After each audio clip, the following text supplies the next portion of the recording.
What is going on, guys? I am SceptileMC, George, the coach for your San Francisco Arcaniners, here to bring you my Season 6 Week 10 match against the New York Metapods, coached by aDrive Dan, the man who defeated us in the championship pretty handedly last season. He hasn't done too well this season, but he's still a huge threat. You can't knock him.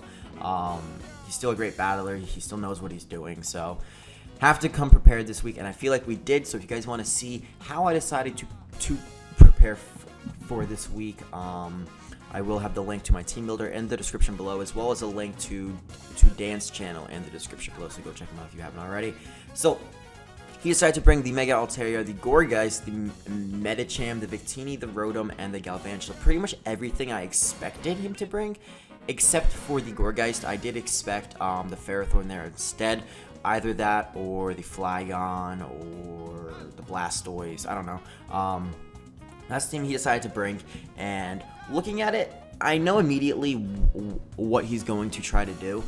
There's a possibility he has a Scarfer in the form of Metacham or Victini, but what's more likely is that the Galvantula just absolutely destroys with Sticky Webs. So I do have Defog on my Mega Beedrill, so my lead is immediately going to be my Mega Beedrill, and I know he's going to lead off with the Galvantula. Now, I'm going to go for Poison Jab turn 1. If I get the Poison, then he dies. If I don't get the Poison, I'm just going to Defog on the next turn, hoping he stays in and goes for a Thunder, and then hoping he doesn't get a Paralysis on me. So that's my plan right here, as he does decide to set up the Sticky Webs turn 1. I could have gone for a Protect right there. However, the Sticky Web was so painfully obvious. I'm not gonna Protect first like Galvantula. I go for Poison Jab, and I don't get the Poison, so that's fine. I go for Defog right here. I outspeed now, and all I'm thinking is, great, he's just going to drop a Thunder, and then this thing is gone. This thing is done. Hallelujah, he goes for Volt Switch. And I'm like, well, shit. Now I have to deal with Galvantula being around still. And he decides to go out into Rotom, and I'm like, okay, I don't want to take a Will-O-Wisp, and I don't want to take a Hydro Pump, but I'm just going to go for a Protect right here. If he did not switch out with Galvantula, I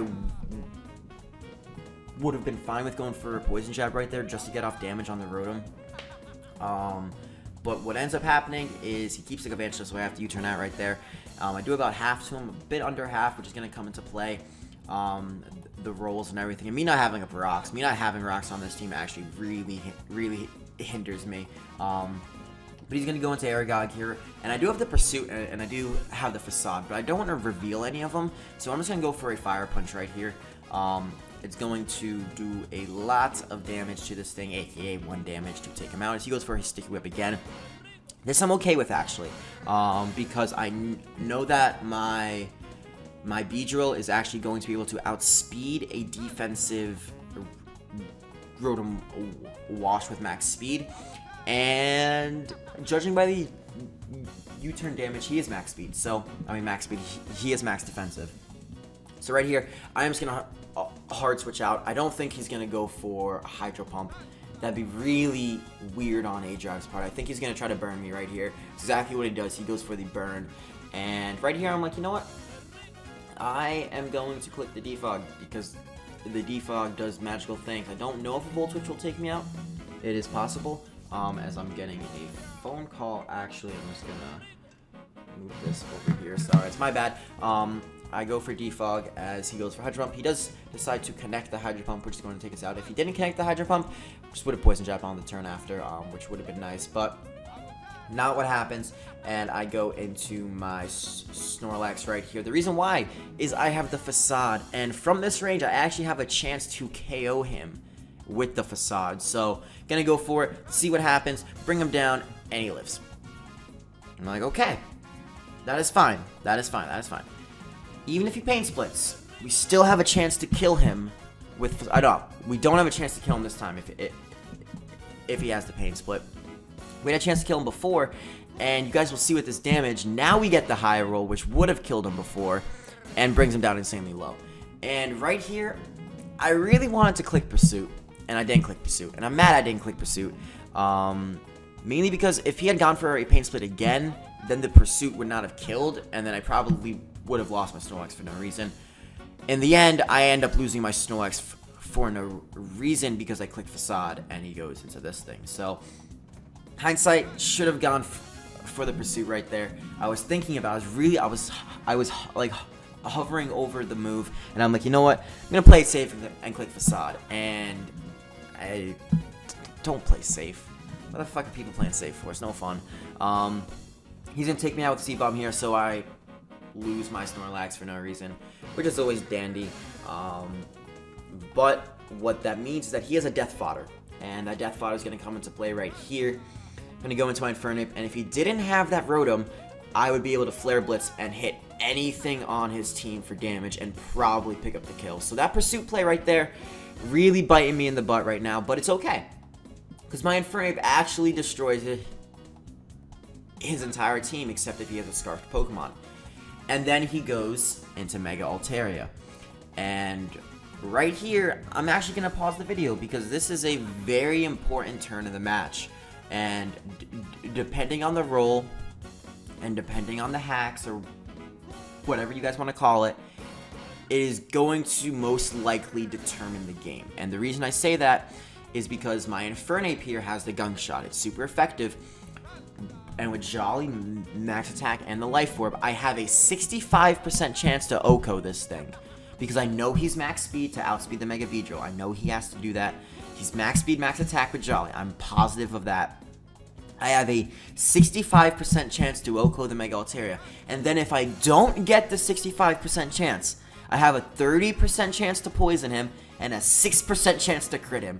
So the odds are in my favor here, and I just really need to hope that I can take him out. I don't want to die to like an Earthquake. I die from an Earthquake from this range. I die from a return as well, I think. I go for Gunk Shot. I connect the Gunk Shot. It's looking pretty. It's looking good, and he survives. No poison. And then he goes for a Dragon Dance. And all I can think of is, holy shit, I wish I was Adamant right now.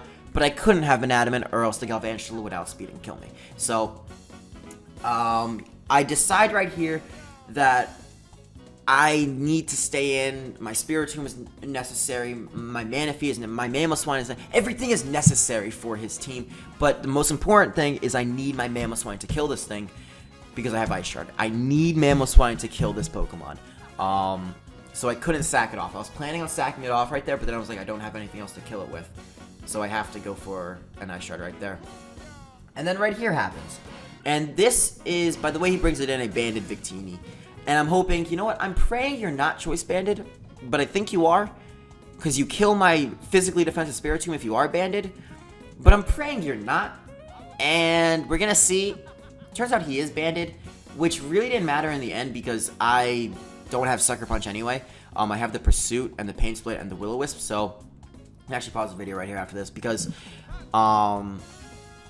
people are going to talk about this play and say, George, that was a terrible play. Why did you go into Spiritomb? It was the only thing that checked the Medicham.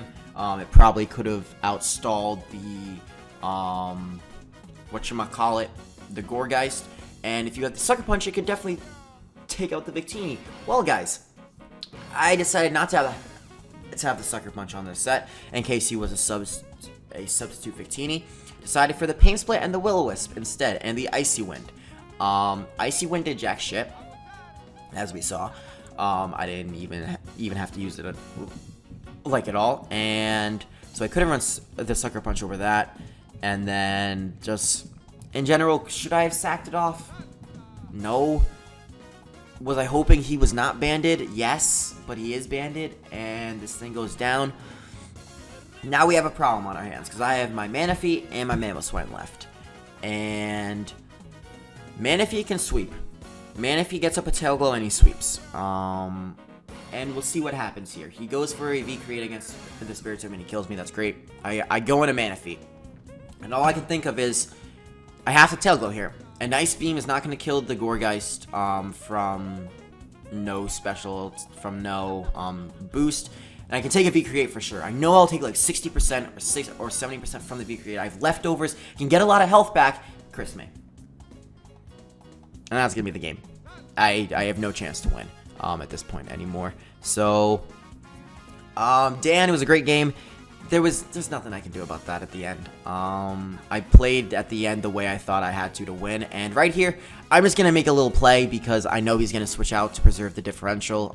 There's a chance he can make playoffs still, I think, so he's gonna want to preserve the differential, and I'm just gonna poop on him for that because he's gonna go for Ice School Spear, predicting the switch, as he has the Yachi Berry. So the Yachi Berry at the end actually could have come into play with my Manaphy, depending on if he was specially defensive or not, which I think he was specially defensive. It would have done like 60% to him. So even after him critting me, there was a chance he still would have had the game because he had the Fake Out and the Bullet Punch on the Metacham to deal with my Mamoswine. And it would have come down to Life Orb recoil and just in general. See, like from that range, I think there was a chance I really could have survived a Fake Out and a Bullet Punch and taken him out. There's a very good chance I would have died to my own Life Orb recoil though. But in the end, guys, it doesn't even matter because that's going to be the game. And I don't know why the video cut out right there, but it did. So he wins the game. The video just ended for some reason right there. It's actually kind of weird, but we take our second loss in a row. We seem to have a problem at the end of the season where we just take random ass losses. But we're still in place in a playoff race. We're 6-4. Do I want to be 6-4? Not really. I went 6-3, and then I was like, my plan was to go 9-3 in the season. Now we're 6-4. So that's great.